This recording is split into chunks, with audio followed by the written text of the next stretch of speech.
공항의 한적한 창고에서 독고탁의 마지막 숨이 끊어져 가고 있었습니다. 내가 이렇게 끝나다니. 이번 영상에서는 독고탁이 비참한 최후를 맞이하게 되는 기구한 사연을 전해드리려고 해요.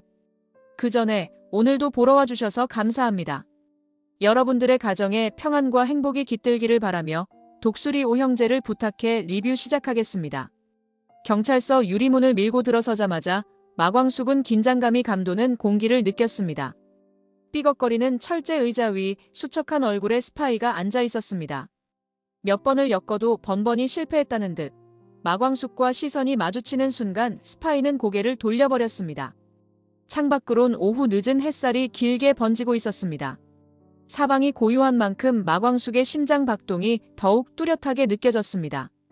이 사건이 불거진 뒤 독수리 술도가를 향한 모함이 전부 이 사람의 손에서 비롯되었다고 생각하면 가슴에 분노가 서서히 차올랐습니다. 그럼에도 마광숙은 숨을 깊이 들이마시며 감정을 정돈했습니다. 잘 지내셨어요? 많이 힘드시죠? 스파이는 무표정한 얼굴로 마광숙을 힐끔 보더니 작은 목소리로 중얼거렸습니다. 괜찮아요. 별로 힘든 거 없어요. 짧은 답변이었지만 이미 지쳐 보이는 모습과 달리 입술엔 나름의 결심이 서려 있는 듯 했습니다. 마광숙은 회의실 안에 노트 한 권과 펜을 꺼내놓으며 직접 의자를 끌어 가까이 앉았습니다. 마음은 다소 복잡했지만 우선 진실을 듣고 싶었습니다. 왜 우리 술도가를 그렇게까지 모함하셨어요? 내부 고발자인 척하면서 못 쓰는 쌀 쓴다는 조작 영상까지 만들고 도대체 왜요? 혼자 꾸민 거라고 했잖아요. 다른 사람은 몰라요. 스파이는 고개를 들어 마광숙을 마주 보았지만 금세 다시 시선을 피했습니다. 눈빛에 흔들림이 있는 듯 느껴졌습니다. 마광숙은 속으로 이건 분명 독고탁 측이 뒤에서 조종하는 거야 라고 생각했습니다. 스파이가 자백을 하지 못하도록 강력한 압박을 받고 있음이 분명했습니다. 긴장된 침묵이 흐르는 사이 밖에서 형사가 문을 두드렸습니다. 면담 시간이 얼마 남지 않았음을 알리는 기척이었습니다. 마광숙은 의자에서 살짝 몸을 숙여 스파이와 눈높이를 맞췄습니다. 정말 혼자 꾸민 일이라면 벌 받는 건 당신 혼자겠네요. 그래도 돼요? 경찰 조사 결과가 나쁘면 형도 세게 살아야 하고. 스파이는 팔짱을 껴보려 했으나 수갑에 묶여 있어서 어색하게 손목이 엇갈렸습니다. 심장이 빠르게 뛰는지 가슴께가 가늘게 흔들렸습니다. 어쩔 수 없어요. 거짓 진술임이 뻔했지만 스파이는 단호히 입을 다물고 있었습니다. 마광숙은 회의실 벽면에 비친 스파이의 그림자를 쫓았습니다. 점점 흐려지는 눈빛. 이 모든 것이 너무 안타까웠습니다. 그때 스파이의 입가에서 낮게 흘러나온 말 한마디가 마광숙의 숨을 멈추게 했습니다. 어머니 병원비가 필요했어요. 순간 마광숙은 스파이의 고개 숙인 모습이 낯설게 느껴졌습니다. 어머니 병원비. 무언가 숨겨진 사연이 있음을 직감했으나 스파이는 금세 입술을 꾹 다문 채 더 이상 말을 하지 않았습니다. 면담이 끝날 때까지 다시 대화는 이어지지 않았습니다. 마광숙은 떠나기 전 한 번 더 스파이의 눈을 바라봤습니다. 그 안에는 절망과 두려움이 가득 차 있었습니다. 동시에 이 인간이 정말 악한 의도로만 이런 짓을 벌였을까? 하는 의문도 밀려왔습니다. 분노와 연민이 교차하는 기묘한 순간. 마광숙은 무거운 발걸음으로 경찰서를 나섰습니다. 이제부터가 이 음모의 진짜 시작점이라 느꼈습니다. 스파이의 침묵이 더욱 선명한 진실을 암시하는 것만 같았습니다. 스파이와의 짧은 대면 이후 마광숙은 밤새 잠을 설치며 고민했습니다. 어머니 병원비라는 말이 귓가에서 계속 맴돌았습니다. 아픈 가족이 있어서 어쩔 수 없이 범죄에 가담했다면 정말 단순히 벌 받아야 할 사람으로만 치부할 수 있을까? 누군가의 인생을 망치려 했다는 건 분명 잘못이지만 그 뒤에는 또 다른 절박함이 숨어 있었을지도 모른다는 생각이 들었습니다. 며칠 뒤 마광숙은 한동석을 통해 스파이 어머니가 요양원에 있다는 정보를 얻었습니다. 폐쇄적으로 운영되는 곳이었지만 어렵게 연락을 취해 면회 허락을 받고 직접 찾아갔습니다. 문을 밀고 들어서자 희미한 소독약 냄새와 함께 간병인들의 나직한 목소리가 들려왔습니다. 마침 창가에 앉아있던 한 노모가 작게 기침을 했습니다. 흐릿한 눈동자가 마광숙을 쳐다봤고 마광숙은 심장이 철렁 내려앉는 듯 했습니다. 하얀 머리카락은 정갈하게 빗어 넘겨져 있었지만 얼굴엔 세월이 고스란히 새겨져 있었습니다. 안녕하세요. 따님 얘기 좀 여쭤보러 왔어요. 실례가 아니었으면 좋겠네요. 노모는 안타깝다는 듯 고개를 살짝 끄덕였습니다. 부들부들 떨리는 손을 잡자 매끄럽지 못한 피부결이 손끝에 전해졌습니다. 그 순간 마광숙은 이분에게 무슨 말을 건네야 할까 하고 잠시 멈춰섰습니다. 제가 딸한테 집만 돼서요. 죄만 짓고 사는 것 같아요. 세상이 무너지는 듯한 목소리였습니다. 눈가에 맺힌 눈물을 닦아내려 애쓰면서도 주름진 볼이 금방 축축해졌습니다. 마광숙은 고개를 숙인 채 위로하려 해도 차마 말이 나오지 않았습니다. 단어들이 허공에서 맴돌기만 했습니다. 돈보다 더 큰 고통은 딸이 범죄자로 몰린 사실이겠지라는 생각이 뭉클하게 가슴을 쳤습니다. 어머니, 저희가 따님한테 좀 더 얘기를 들어보려고요. 혹시 어떤 마음으로 이런 선택을 하셨는지. 노모는 힘겹게 눈을 들었습니다. 병고에 시달리는 기색이 완연했지만 그보다 더 고된 건 마음의 짐인 듯 보였습니다. 그 아이가 잘못됐어요. 어려서부터 착한 애였는데 병원비 대준다는 말에 혹했나 봐요. 자꾸만 나 때문에. 흐느끼는 목소리에 마광숙은 덩달아 콧날이 시큰해졌습니다. 차마 괜찮다고 말하기조차 죄송스러웠습니다. 그 어떤 위로도 범죄에 가담한 딸을 둔 노모의 상처를 완전히 치유할 수는 없을 것이었습니다. 요양원 복도는 한낮임에도 불구하고 을씨년스러운 조명에 잠겨 있었습니다. 지나가던 간병인이 두 사람 곁을 지나가며 슬쩍 상황을 살폈습니다. 노모는 가만히 손을 떨며 다시 한번 눈물을 훔쳤습니다. 제가 아파서 딸이 돈이 급했을 거예요. 그래도 이런 일 하는 건 아닌데. 절망감이 깃든 그 목소리에 마광숙은 이걸 어쩌면 좋을까 하는 막막함을 느꼈습니다. 누군가에겐 생존의 문제지만 또 다른 사람에겐 재앙이었습니다. 술도가가 겪은 손해와 명예훼손은 분명 컸으나 이 노모와 스파이 또한 삶이 부서지고 있었습니다. 언제 마무리될지 모르겠지만 마광숙은 이 사태가 희생자만 남긴 채 끝나지 않기를 바랐습니다. 무언가 해결책이 있다면 모두가 조금이라도 덜 다치는 방향이면 좋겠다고 생각했습니다. 마음 한편이 묵직해진 채 마광숙은 노모와 헤어졌습니다. 노모가 문 밖에서 끝없이 고개를 숙여 보이는 모습이 더욱 마광숙의 마음을 복잡하게 만들었습니다.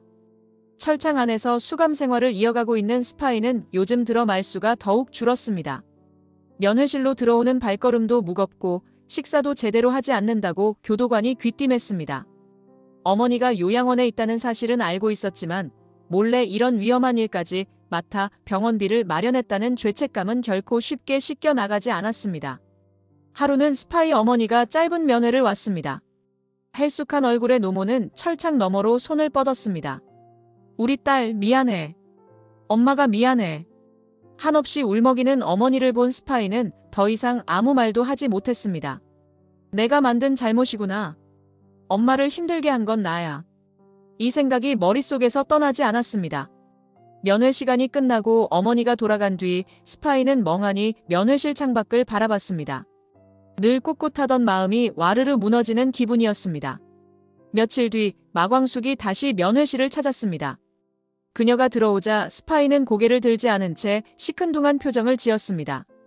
하지만 마광숙의 눈에는 그가 눈두덩이 붉게 부어있는 것이 뚜렷하게 들어왔습니다. 안녕하세요. 어머니가 다녀가셨다면서요? 괜찮으세요? 스파이는 대답 대신 길게 한숨을 내쉬었습니다. 마치 어떤 말도 꺼낼 수 없는 상태처럼 보였습니다. 독수리 술도가를 망가뜨리려고 한 건 용서하기 어렵지만 왜 이런 일을 했는지 듣고 나니까 마음이 복잡해져요. 조용히 말을 잇자 스파이는 살짝 눈꺼풀을 깜빡이며 그녀를 바라봤습니다. 그의 목을대가 꿀꺽하고 움직였습니다. 저도 처음엔 돈만 받으면 된다고 생각했어요. 엄마가 아프니까 자꾸 병원비가 밀리니까. 근데 이게 이렇게까지 커질 줄 몰랐어요. 그 말에 마광숙은 작게 한숨을 내쉬었습니다. 어떤 변명거리가 있을 거라고 예상했지만 막상 직접 듣고 나니 더 애달픈 마음이 들었습니다. 어머니가 정말 많이 우셨어요. 돈 때문이 아니라 당신이 바르게 사는 모습을 보고 싶다고 하셨어요. 그 순간 스파이는 두 손으로 얼굴을 감싸쥐었습니다. 자책감이 북받쳐 오르는 듯 작은 흐느낌이 잔잔한 침묵 속을 파고들었습니다. 마광숙은 그의 무너지는 어깨를 조용히 바라보며 기다렸습니다. 몇 분이 흐른 뒤 스파이는 결국 고개를 들어 울먹이는 목소리로 말을 이어갔습니다. 엄마한테도 난 죄인이에요. 더 이상 어떻게 해야 할지 모르겠어요. 너덜너덜해진 마음 한구석에서 부글부글 끓어오르던 죄책감이 터져나온 듯 했습니다. 마광숙은 면회실의 탁자 건너편에서 그를 조용히 바라보았습니다. 해결책을 당장 제시할 수는 없지만 적어도 이 사람을 그대로 외면하고 싶지는 않았습니다. 잘못한 건 분명하지만 더 나은 길로 갈 수 있게 도와주면 어떨까? 마광숙은 속으로 생각했습니다. 독고탁의 검은 손길이 스파이를 이토록 위태로운 길로 몰아넣은 것이 분명했습니다. 그러나 아직 돌이킬 기회는 남아 있었습니다. 마음만 먹는다면 적어도 진실을 밝히고 죗값을 달게 받아 어머니 앞에 당당히 설 수 있을 것 같았습니다. 면회 시간이 끝났다는 신호가 울리자 마광숙은 오래된 지인을 바라보듯 부드러운 시선을 그에게 보냈습니다. 스파이는 뜨겁게 달아오른 눈가를 손등으로 훔치며 한없이 죄를 뉘우치는 모습을 보였습니다. 스파이는 밤낮 없이 고민했습니다. 어머니를 위해서라고 핑계를 댔지만 이건 결국 나 자신의 욕심이었구나. 후회가 밀려올 때마다 잠을 이루지 못했고 머릿속은 소용돌이쳤습니다. 하지만 이대로 가만히 있다간 모든 것이 더 엉망진창이 될 뿐이라는 것을 잘 알고 있었습니다. 독고탁의 사주라는 결정적 키워드를 입 밖에 내는 순간 자신이 얼마나 큰 파문을 일으키게 될지도 스파이는 알고 있었습니다. 그러나 더 이상 거짓말로 일관하는 건 스스로를 갉아먹는 일이었습니다. 결국 다음날 아침 스파이는 마광숙을 만나게 해달라고 요구했습니다. 면회실에 들어온 마광숙은 초조한 듯 손끝이 약간 떨리고 있었습니다. 스파이가 심상치 않은 표정을 짓고 있었기 때문입니다. 오늘은 꼭 드릴 말씀이 있어요. 마광숙은 조용히 녹음기를 꺼내 테이블 위에 올려놨습니다. 스파이는 잠시 망설이다가 떨리는 입술을 꼭 깨물었습니다. 사실 이건 제가 혼자 한 일이 아니에요. 독고탁 회장이 뒤에서 시킨 거예요. 제가 어머니 병원비가 급하다고 하니까 돈 줄 테니까 술도가 망가뜨리는 영상 만들라고 했어요. 마광숙의 숨이 턱 막혔습니다. 예상은 했지만 막상 그 이름을 직접 들으니 온몸의 전율이 일었습니다. 지독한 배신감과 싸워가며 마광숙은 차분하게 추가 정보를 끌어내려 애썼습니다. 그렇군요. 언제부터였는지, 어떻게 지시받았고 영상은 어떻게 만들었는지 좀 더 자세히 들을 수 있을까요? 스파이는 목이 잔뜩 메인 상태로 불규칙한 호흡을 가다듬었습니다. 그런 다음 천천히 그간의 과정을 털어놓았습니다. 신라주조 쪽의 변호사가 어떻게 접근했고 처음 제시된 돈은 어느 정도였으며 영상을 찍은 다음 편집까지 도와주겠다는 제안이 있었다는 것. 그리고 무엇보다 자신이 느꼈던 자괴감과 두려움에 대해서도 솔직히 말했습니다. 자백이 녹취에 고스란히 담겨가는 그 순간 마광숙은 복잡한 감정이 뒤섞이는 것을 느꼈습니다. 분노, 안도, 그리고 쓸쓸함까지. 어렵게나마 진실을 알게 되었지만 이미 독수리 술도가가 당한 피해는 너무 컸습니다. 그럼에도 이 양심선언이야말로 모든 것을 바로잡을 수 있는 열쇠가 될 거라고 마광숙은 굳게 믿었습니다. 제보해 주셔서 감사합니다. 저희 술도가 식구들 정말 많이 힘들었지만 그래도 이제 잘 풀릴 수 있을 것 같아요. 어머니 병원비도 너무 걱정 마세요. 저희가 도울 방법 찾아볼게요. 그 말을 듣자 스파이는 숨죽인 채 울음을 터뜨렸습니다. 슬픔과 후회가 범벅된 눈물이었습니다. 수갑찬 손이 미세하게 떨렸고 고개를 숙인 채 한참 동안 흐느끼는 모습이 안쓰러웠습니다. 마광숙은 조용히 하얀 휴지 한 장을 건넸습니다. 독고탁. 스파이는 그 이름만 입술 끝에서 굴리다가 격한 감정에 입을 다물었습니다. 마광숙은 스파이가 내뱉은 말들을 곱씹으며 생각했습니다. 이제 곧 독수리 술도가를 괴롭혀온 진범을 향한 반격이 시작될 것입니다. 그리고 스파이의 위태로웠던 삶도 이제 다른 방향으로 나아갈 수 있으리라 믿었습니다. 어쩌면 이 순간이 모두에게 새 출발점이 될 수도 있을 것이라 생각했습니다. 스파이의 결정적 진술이 확보된 뒤 경찰은 지체 없이 신라주조로 수사망을 넓혔습니다. 대대적인 압수수색 영장이 발부되었고 아침부터 독고탁의 사무실에는 경찰관들이 들이닥쳤습니다. 책상 위 서류부터 컴퓨터 하드디스크까지 하나하나 확인하며 자료들을 수거해 나갔습니다. 독고탁은 처음에는 태연한 표정을 유지하려 애썼습니다. 회장실 의자에 앉은 채 팔짱을 끼고 경찰들이 서랍을 뒤지는 모습을 마치 남일인 듯 바라보고 있었습니다. 그러나 시간이 흐르면서 발견되는 문서와 증거물이 늘어나자 그의 입술도 바짝 말라 들어갔습니다. 변호사가 급히 현장에 도착해 경찰을 향해 항의했습니다. 이거 불법 수사 아닙니까? 제대로 된 영장 맞아요? 중년 형사는 무표정한 얼굴로 영장을 꺼내 보이며 차분히 응수했습니다. 영장 발부받고 나온 겁니다. 협조해주세요. 비서는 변호사 뒤에서 애써 침착한 척했지만 떨리는 손끝은 감추지 못했습니다. 이미 컴퓨터에서는 송금 기록과 특정 메시지 로그가 확보되었고 이 내용은 독고타기 술도가 조작 사건에 직접 연루되어 있음을 강하게 시사하고 있었습니다. 그깟 서류 몇 장으로 날 범죄자로 몰겠다는 거야? 비서는 재빨리 나서서 그를 제지했습니다. 회장님, 지금은 말씀 아끼시는 게 좋겠습니다. 독고탁은 그 말을 듣고 호되게 쏘아보았지만 바깥 상황은 이미 걷잡을 수 없게 번지고 있었습니다.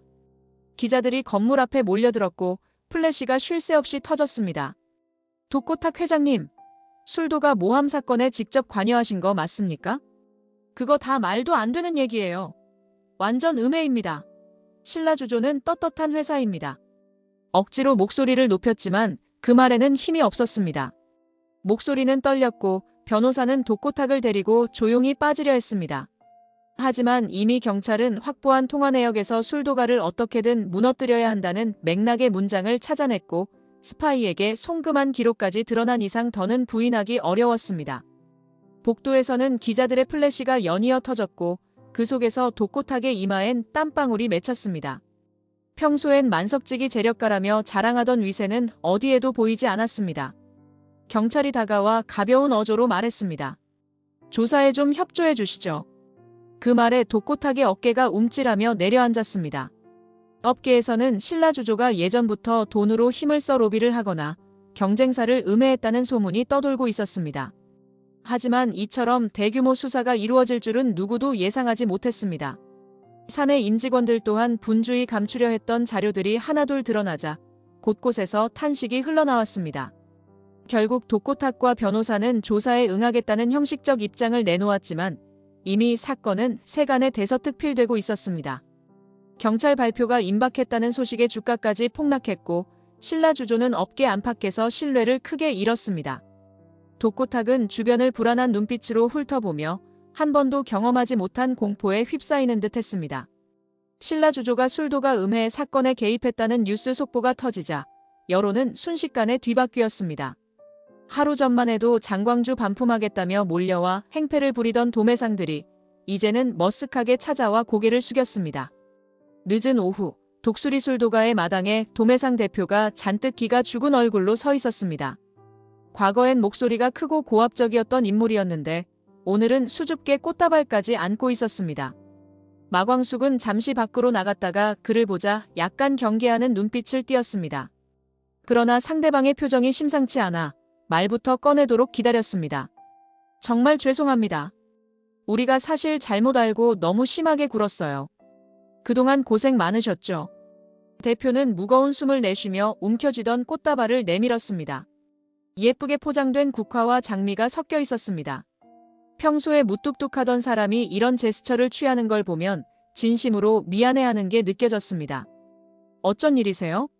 갑자기 이러시니까 저도 당황스럽네요. 하루아침에 태도가 급변한 상대를 쉽게 믿긴 어려웠지만 마광숙은 일단 차분히 묻고 싶었습니다. 뉴스 보고 알았어요. 신라주조가 음해를 사주한 거라면서요? 나 참 아휴 그런 줄도 모르고 우리가 진짜 너무했더라고요. 대표는 절이라도 하려는 듯 허리를 숙였습니다. 마광숙이 부랴부랴 그를 붙잡았습니다.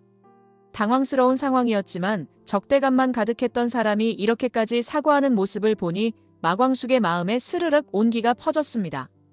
억울함이 눈 녹듯 풀린다기보다는 그래도 사람들 앞에서 진실이 밝혀졌다는 안도감이 더 컸습니다. 그동안 오해가 심하셨던 거죠.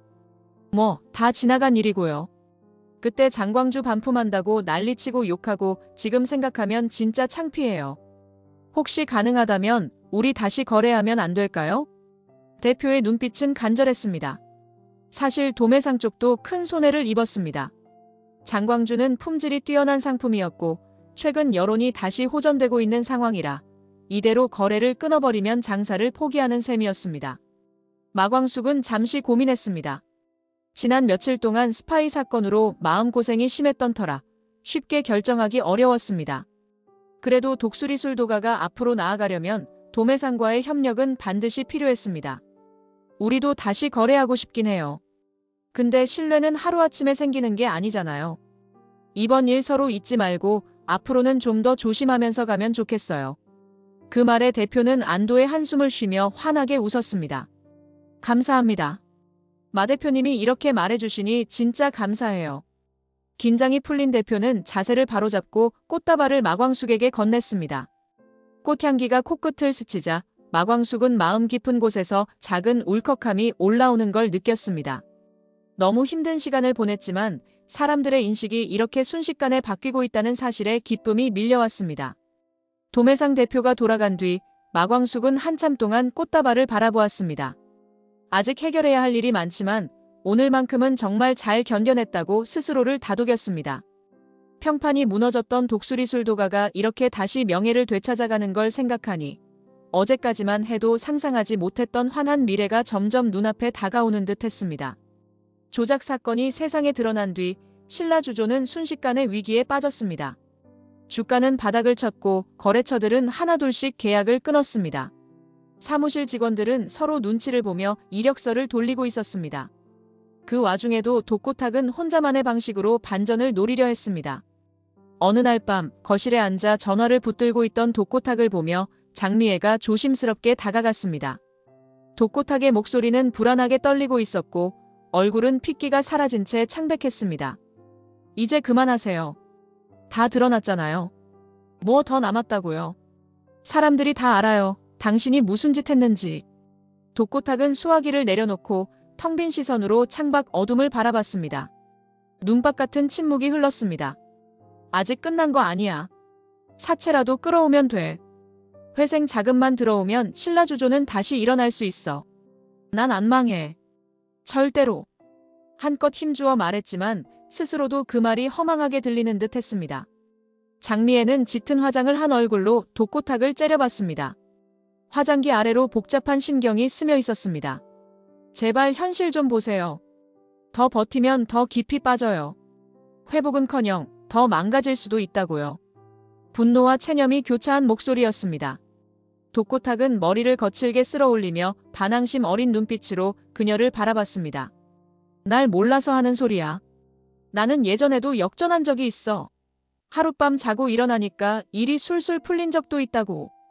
그 말은 마치 스스로를 안심시키려는 최면 같았습니다. 장미애는 그런 독고탁을 바라보며 혀를 찼습니다. 함께 살아온 세월이 얼마인데 그 눈동자 속 절망감을 읽지 못할 리가 없었습니다. 다음엔 더 크게 무너질 수도 있어요. 그땐 당신만 다치는 게 아니라 주변 사람들도 다 끌려 들어간다고요. 그러나 독고탁은 들으려 하지 않았습니다. 그는 슬픈 듯 아니면 화난 듯 알 수 없는 표정으로 장미애를 뚫어지게 바라봤습니다. 당신이 뭘 안다고 그래. 이 손으로 여기까지 키운 회사야. 신라주조는 내 거야. 아무도 못 뺏어가. 과거 집안의 재산을 물려받았지만 사업을 일으키는 과정에서 수많은 난관을 돌파해왔다는 자부심이 그를 지배하고 있었습니다. 그러나 이번 사건의 규모는 그가 겪어온 위기와는 차원이 달랐습니다. 언론이 집요하게 파헤치고 투자자들이 발을 빼는 상황에서 그의 마지막 한 방은 허무맹랑한 환상일 뿐이라는 것을 장미애는 절절히 느꼈습니다. 결국 장미애는 깊은 한숨을 내쉬고 돌아섰습니다. 나도 이제 포기할래요. 독고탁은 등을 돌려 문 밖으로 사라져가는 그녀를 붙잡지 않았습니다. 붙잡을 힘조차 남아있지 않은 모습이었습니다.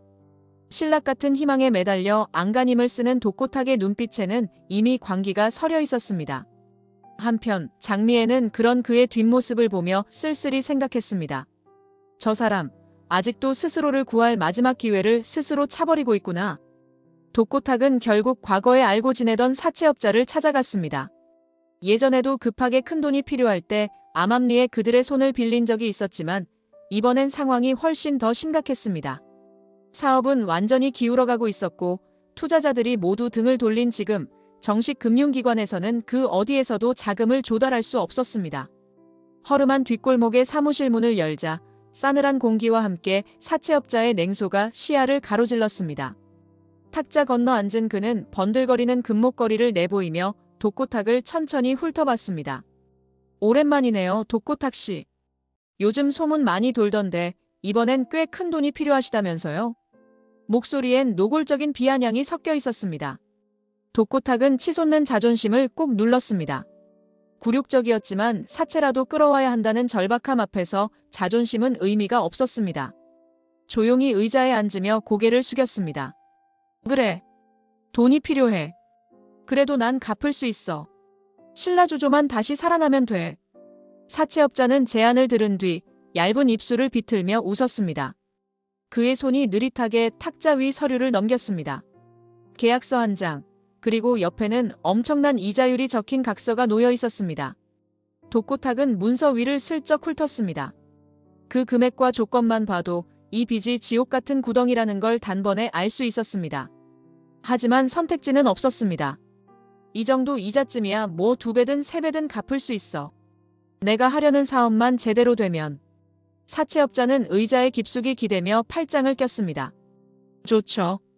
근데 기한 넘기면요. 그땐 독고탁 씨가 다 책임져야 할 겁니다. 창밖은 벌써 어둠이 내려앉고 있었고 도심의 네온 사인이 번쩍이고 있었습니다. 독고탁은 깊은 숨을 내쉰 뒤 사채업자가 내민 펜을 움켜쥐었습니다. 손끝이 떨렸지만 어떻게든 바닥에서 다시 일어서려는 오기가 그를 지배했습니다. 자금만 들어오면 금방 정리돼. 신라주조 다시 살리고 나도 다시 일어날 수 있어.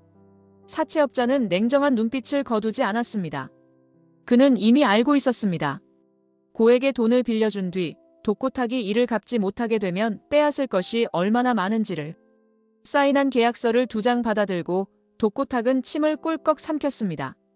자신이 무슨 짓을 했는지 너무도 잘 알고 있었지만 이제는 이 길밖에 없다고 스스로를 세뇌했습니다. 며칠 후부터 독고탁은 사채업자가 보내는 섬뜩한 메시지에 시달렸습니다. 이자 낼 준비 됐나? 늦으면 너 가만 안 둘 거야. 협박성 문자가 시도 때도 없이 날아들었습니다. 이미 신라주조의 주가는 계속해서 폭락했고 투자금도 모조리 빠져나간 상태였습니다. 회생은 거의 불가능해 보였습니다. 하지만 독고탁은 끝까지 꿈을 놓지 않았습니다. 한 방이면 된다. 큰 투자 유치가 성사되면 다시 해볼 수 있어. 그는 이 허무한 망상에 매달리며 버텼습니다. 그 사이 사채의 이자는 눈덩이처럼 불어나고 있었습니다. 어쩌면 이때라도 멈췄어야 했습니다. 하지만 자존심과 집착은 독고탁에게 되돌아갈 길을 허락하지 않았습니다. 그는 스스로를 더욱 깊은 어둠 속으로 밀어넣고 있었습니다.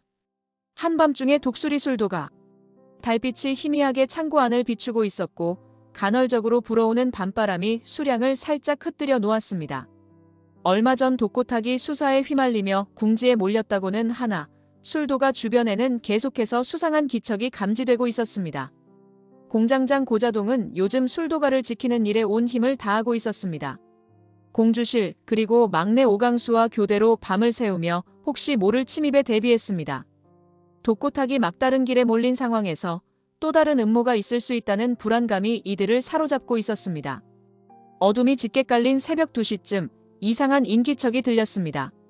창고 쪽에서 살금살금 걸어오는 그림자들이 있었습니다. 미세스 공, 거기 계십니까? 뭔가 이상한 소리가 나는데요. 공주실은 숨을 죽이며 옆에 있던 몽둥이를 단단히 쥐었습니다. 저기, 저쪽 방향에 뭐가 보여요? 오강수는 허리를 낮춰 조심스레 창고 쪽으로 다가갔습니다. 그곳에는 사채업자의 부하로 보이는 남성 둘이 설비 파이프를 망치로 두드리며 파손을 시도하고 있었습니다. 금속성 충격음이 쾅쾅 울리는 순간 오강수가 힘껏 외쳤습니다. 거기 누구예요? 당장 멈추세요. 부하들은 흠칫 놀라 달아나려 했지만 고자동과 공주실, 오강수가 동시에 달려들어 길을 막았습니다. 좁은 골목에서 격렬한 몸싸움이 벌어졌고 부하들이 망치를 휘두르려 하자 오강수가 재빠르게 팔을 낚아챘습니다. 공주실 역시 숨겨두었던 몽둥이를 들고 부하들을 견제했습니다. 잠시 뒤 헐떡이는 숨소리가 어둠 속을 메우며 남은 2명이 붙잡혔습니다. 그들 외의 일부는 이미 도망친 뒤였습니다. 그러나 붙잡힌 자들의 손에는 드라이버와 망치가 고스란히 남아있었고 창고 설비엔 파손의 흔적이 명확했습니다. 대체 누가 시킨 거예요? 왜 우리 술도가 설비를 망가뜨리려는 겁니까? 고자동이 분노에 찬 목소리로 외쳤습니다. 부하 중 한 명은 아픈 듯 신음을 흘리며 억지로 시선을 돌렸습니다. 그러나 현장에 남은 증거는 말보다도 확실했습니다. 대체 누구야? 누가 시킨 거냐고. 공주실이 분노로 들끓는 목소리로 호통을 치자 부하 중 한 명이 결국 입을 열었습니다. 독고탁 회장이요. 그 사람한테 돈 받았어요. 술도가 망가뜨리면 돈 준다고 해서. 충격적인 자백의 고자동과 오강수는 서로를 바라봤습니다. 수사망이 좁혀진 상황에서도 독고탁은 마지막까지 술도가를 짓밟으려 했던 것입니다. 신고해야겠어요. 오강수가 단호하게 말하자 고자동은 곧바로 경찰에 전화를 걸었습니다. 이윽고 경찰차의 사이렌이 울리며 붉고 푸른 불빛이 어둠을 갈라 현장에 도착했습니다. 붙잡힌 부하들은 경찰에 의해 연행되었고 독고탁의 지시였다는 진술이 현장에서 재차 확인되었습니다. 정말 끝까지 그러네. 공주실은 씁쓸한 얼굴로 중얼거렸습니다. 그렇게 독고탁이 남긴 음모의 잔재마저 하나둘 드러나고 있었습니다. 그러나 그 음모를 막아낸 밤, 독수리 술도가를 지키려는 사람들의 의지는 더 단단히 굳어지고 있었습니다. 공항 근처의 낡은 창고. 수출용 화물이 잠시 적재되는 공간이지만 해가 지고 나면 인적이 끊기는 곳이었습니다. 그 어두운 밤, 시커먼 승합차 한 대가 미끄러지듯 창고 앞에 멈춰 섰습니다. 문이 열리자 사채업자와 그의 부하들, 그리고 그 뒤를 따라 비틀거리며 끌려 나온 독고탁이 모습을 드러냈습니다. 만기가 눈앞이었지만 신라주조는 이미 주가가 바닥을 쳤고 해외 계좌는 동결되었으며 국내 자산은 대부분 압류 위기에 놓여 있었습니다. 사채업자가 뿌린 돈은 한 푼도 회수되지 못할 지경이었습니다. 독고탁 씨, 이거 어떡하죠? 돈은커녕 재산 확보도 못했는데. 싸늘한 목소리에 독고탁은 무릎이 풀려 바닥에 주저앉았습니다. 얼굴은 핏기 없이 창백했습니다. 지난 며칠 동안 몸을 숨기며 해외로 도피하려 했지만 사채업자가 더 빠른 손을 써 그를 붙잡은 것이었습니다. 조금만 더 기다려줘. 투자 유치 거의 끝나가고 있었어. 진짜야. 독고탁의 목소리는 다급했지만 사채업자는 냉정하게 코웃음을 쳤습니다. 그와 동시에 뒤에 서 있던 부하들이 독고탁의 팔을 붙잡아 억지로 세웠습니다. 독고탁은 비틀거리며 겨우 일어섰지만 눈엔 두려움이 가득했습니다. 뉴스 못 봤어요? 신라주조 벌써 파산 들어간다던데. 이제는 기댈 데도 없잖아요. 쇳소리에 가까운 웃음소리가 창고 안을 울렸습니다. 부하들은 묵묵히 독고탁을 노려보며 한 발 더 다가섰습니다. 이 상황에서 협상 같은 건 없었습니다. 독고탁은 안간힘을 쓰며 애걸했습니다. 제발 진짜 조금만 시간만 더 주면 다 갚을 수 있어. 그러나 돌아온 것은 무자비한 발길질 뿐이었습니다. 한 부하가 그의 복부를 걷어차자 독고탁은 바닥에 쓰러지며 고통에 몸부림쳤습니다. 정신이 아득해지고 가까스로 시선을 들었을 때 보인 건 창고 천장의 차가운 네온등이었습니다. 그래, 다 내 잘못이지. 내가 괜히 술도가를 무너뜨리려고 했으니까 이 지경까지 온 거야. 숨이 점점 가빠졌습니다. 망상에 가까운 마지막 역전을 믿고 달려왔던 그의 말로는 결국 아무것도 남지 않은 폐허였습니다.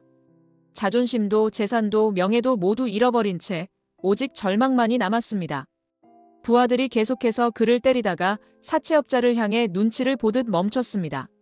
사채업자가 고개를 끄덕이자 부하들은 잠시 손을 뗐습니다. 이제 끝이네요. 돈도 없고 백도 없고 솔직히 살려둘 이유가 없잖아요. 그 말에 독고탁은 필사적으로 고개를 숙이며 애원하려 했지만 눈에서 흐르는 건 피인지 눈물인지 구별되지 않았습니다.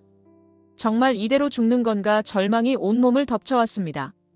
잠시 후 부하들이 독고탁을 다시 일으켜 세웠습니다. 창문 너머로 붉은 불빛이 어른거렸지만 그것이 구급차나 경찰이 아님을 독고탁은 직감했습니다. 그는 애써 혀를 굴려 살려달라고 외쳤지만 목구멍에 고인 피로 인해 그 말은 허공에서 지워졌습니다. 그렇게 공항 근처 창고에서 독고탁은 비참한 최후를 맞이했습니다. 자신이 구축한 제국은 모래성처럼 허물어졌고 그의 손을 잡아줄 이는 아무도 남지 않았습니다. 내가 없었더라면 신라주조가 이렇게까지 되진 않았겠지. 그의 마지막 중얼거림은 어둠 속으로 흩어졌고 차가운 기계음과 싸늘한 바람만이 창고 안을 채웠습니다.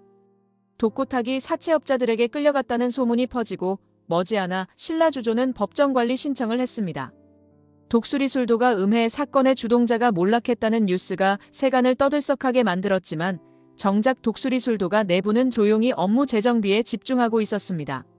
사무실 한쪽에서 오천수는 주문서를 펼쳐놓고 쉴 새 없이 펜을 움직이고 있었습니다.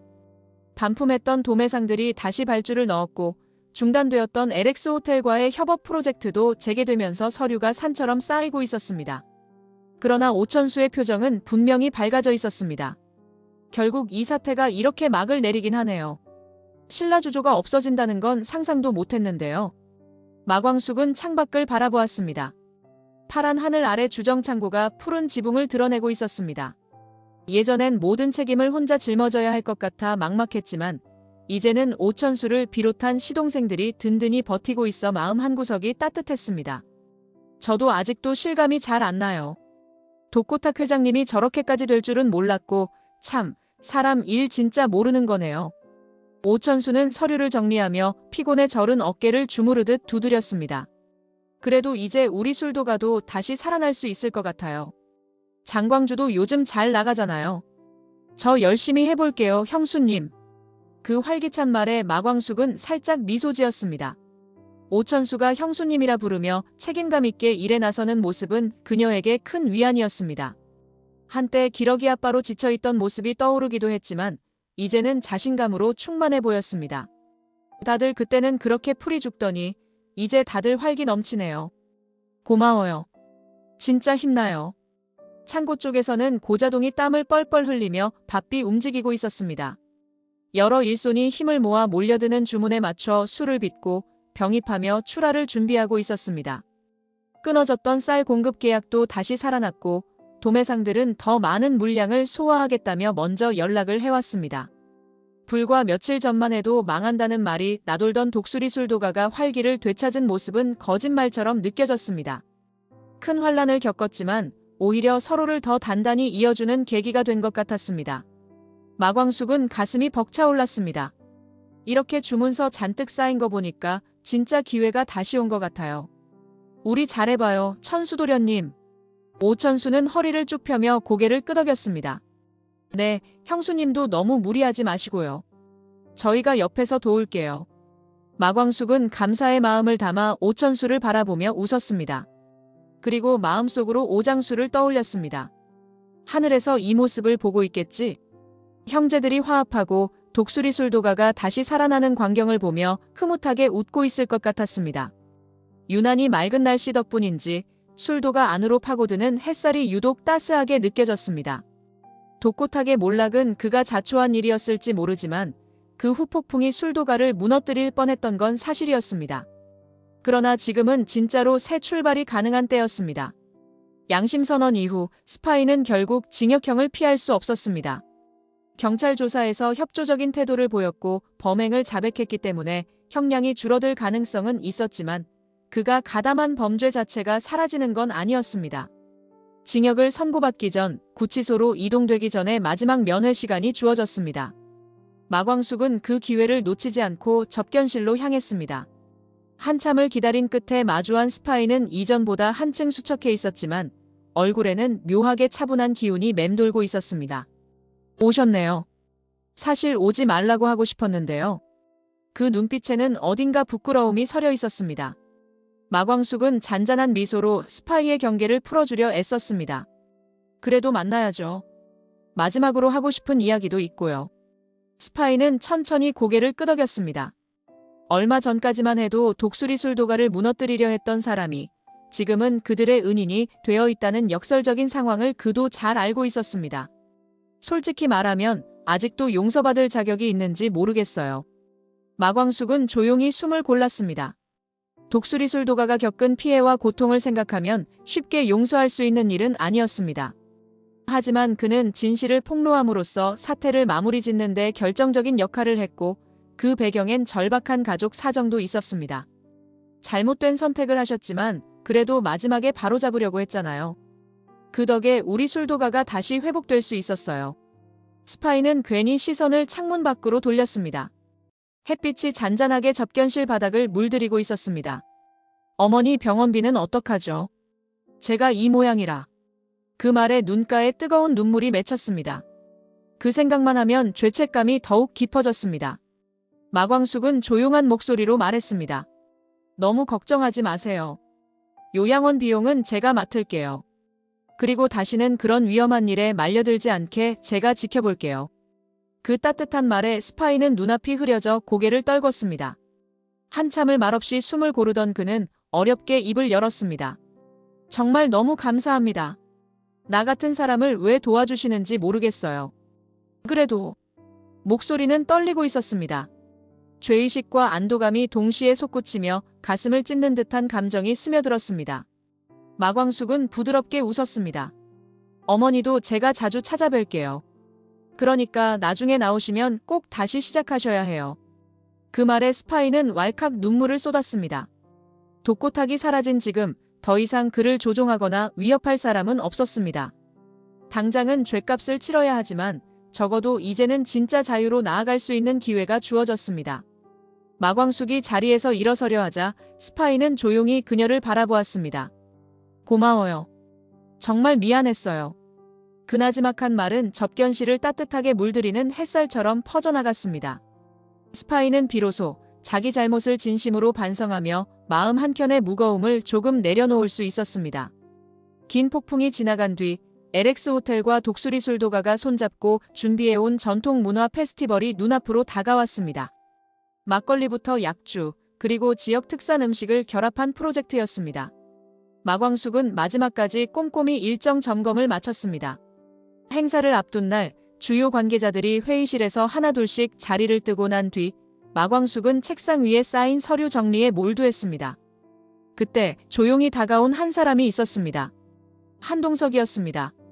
평소처럼 조용한 걸음으로 다가와 마주 앉았습니다. 마 대표 고생 많으셨습니다. 덕분에 이번 페스티벌 준비 잘 됐네요. 마광숙은 피로에 찌든 몸을 억누르며 미소 지었습니다. 작은 하품이 나올 뻔했지만 꾹 참았습니다. 회장님 덕도 크죠. 매번 꼼꼼하게 챙겨주셨잖아요. 한동석은 서류가 놓인 탁자를 가볍게 두드리며 어딘가 망설이는 표정을 지었습니다. 회장으로서의 냉철한 면모가 익숙했지만 지금 그의 눈빛은 이전보다 훨씬 부드러웠습니다. 요즘 이상해요. 누굴 이렇게 신경 써본 게 정말 오랜만이라서요. 그 말에 마광숙의 가슴이 덜컥 내려앉았습니다. 요 며칠 사이 둘만 마주할 때면 묘한 긴장감이 감돌았습니다. 식사를 함께 할 때면 괜히 설레고 작은 스침에도 심장이 빠르게 뛰곤 했습니다. 저도 그래요. 이런 마음 너무 오랜만이라 저도 좀 혼란스러웠어요. 사건이 워낙 크고 복잡했기에 서로의 감정을 말로 꺼내기엔 상황이 좋지 않았습니다. 그러나 지금 이 순간 마광숙은 마음속에 숨겨두었던 이야기를 꺼낼 용기를 냈습니다. 잠시 침묵이 흐른 뒤 한동석은 조심스럽지만 분명한 어조로 물었습니다. 마음에 누군가 자리 잡았을 땐 너무 늦기 전에 말해야 하지 않을까요? 마광숙의 귓가엔 심장 소리가 크게 울려 퍼졌습니다. 수많은 풍파를 함께 겪은 끝에 닿은 이 감정은 가볍지 않았고 그래서 더 뜨겁고 간절했습니다. 그래야죠. 놓치고 나면 후회만 남으니까요. 서로의 눈빛이 회의실 조명 아래서 천천히 교차했습니다. 창밖엔 호텔 야경이 반짝였고 고요한 실내엔 서로의 숨결만이 가득했습니다. 한동석은 조심스레 손을 뻗었습니다. 그동안 진짜 많이 힘드셨잖아요. 이제는 좀 행복해도 되지 않을까요? 마광숙은 얼어붙은 듯 움직이지 못하다가 떨리는 목소리로 대답했습니다. 네, 저도 이제는 망설이지 않을래요. 그 순간 오랜 시간 눌러두었던 감정과 고통이 조금씩 녹아내리는 듯 했습니다. 진심을 나누는 일은 늘 두려움을 동반하지만 동시에 그것은 서로를 향해 마음의 문을 여는 시작이기도 했습니다. 폭풍우 같았던 조작 사건이 지나고 이제 새로운 문을 열 차례였습니다. 두 사람은 말없이 미소 지었습니다. 서로의 마음이 통했다는 걸 느끼며 이 페스티벌이 끝난 이후 그들은 더 깊은 인연을 맺게 될지도 모릅니다. 마광숙과 한동석, 이제 두 사람은 더는 망설이지 않을 준비가 되어 있었습니다. 이번 영상 재미있으셨으면 구독과 좋아요 부탁드립니다. 구독은 저에게 큰 응원이 됩니다. 오늘도 시청해주셔서 감사합니다.